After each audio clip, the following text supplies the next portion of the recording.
When we discuss the consequences to chemicals in food, those consequences can be both long term and short term. In the short term, what it generally looks like is a foodborne illness. Pesticides can sicken humans or be potentially toxic if consumed in large amounts. We've seen this with the aldicar poisoning that occurred from the consumption of watermelon in 1985. There were cases in Oregon as well as California. The symptoms that were reported included nausea, vomiting, heavy sweating, and reduced heart rate. In the long term, however, chemicals in food can be a bit more drastic, or the consequences can be a bit more drastic.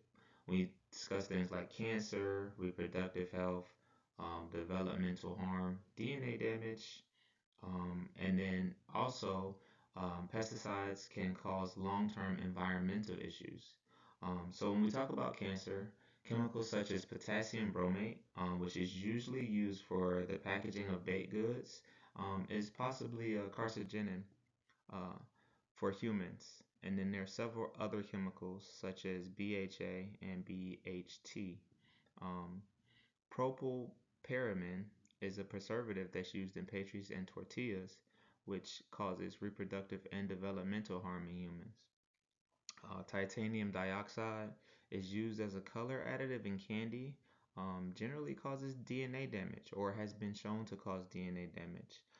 Artificial dyes can affect the development and cause behavior issues in children. So these dyes include red number 3, red number 40, yellow 5, yellow 6, blue 1, blue 2, and green number 3. Um, I'll discuss red number 3 here in a few slides. And pesticides, like I said earlier, can cause long-term environmental issues, which cause soil degradation and it can alter water systems.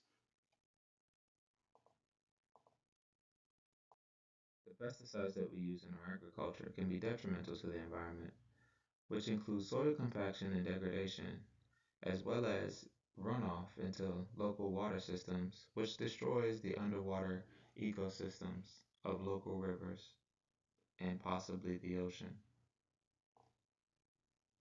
There are several additives and preservatives that we use that are also carcinogens to humans. For example, aspartame is an artificial sweetener that can affect the hormones that regulate metabolism and have a negative effect on weight control.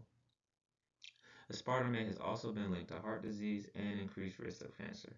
Another one is sodium nitrate, which is an additive that's used to preserve meat. When added to processed foods, nitrates are associated with an increased risk of cancer.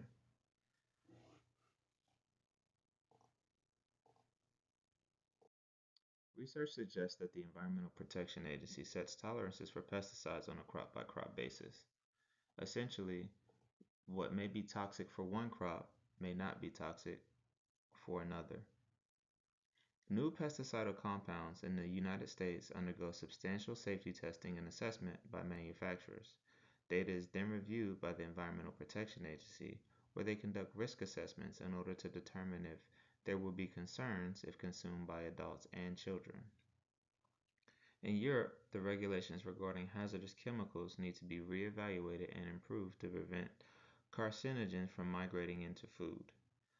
What research suggested is that the plastics used in Europe are migrating to food.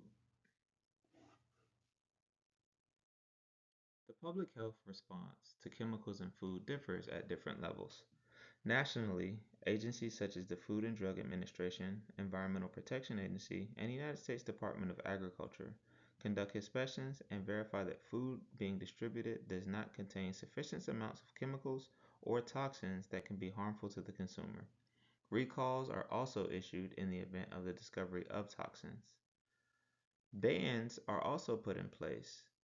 Earlier this year, the Food and Drug Administration has banned red dye number 3 from being used in our foods.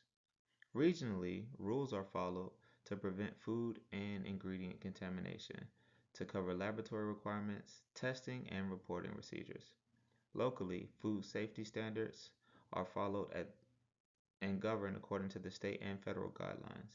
These standards are enforced by county boards of health.